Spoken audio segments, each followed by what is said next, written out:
এখন আর আমাদের কথা হয় না। সন্ধে হয়, রাত হয়, রাত গভীর হয়, আবারও সকাল হয়, কিন্তু আমাদের আর কথা হয় না। আমার কথা ফেলার ডাক বাক্সটা হারিয়ে গেছে।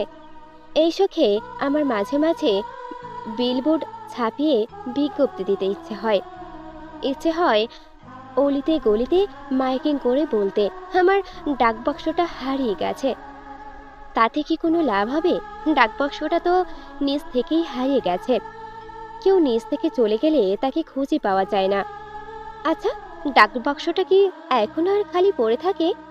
যে ডাকবাক্সটায় আমি আমার সারাটা দিনের কাহিনী জমা রাখতাম, নাকি অন্য কারো কথায় সেটা ভরপুর?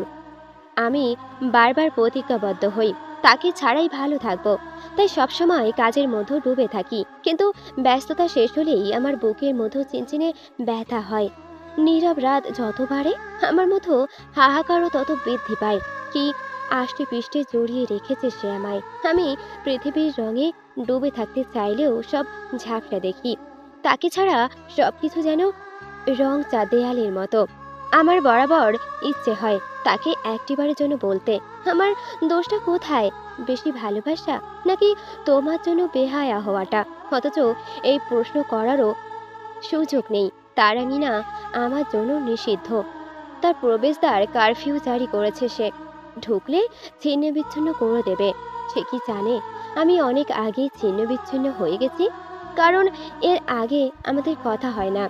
কারণ এখন আর আমাদের কথা হয় না। রাত গভীর হলেও কথা হয় না। ফোনে ভরপুর চার্জ থাকলেও কথা হয় না। আমাদের আর কোনো অজুহাতেই কথা হয় না। এখন আর আমাদের কথা হয় না।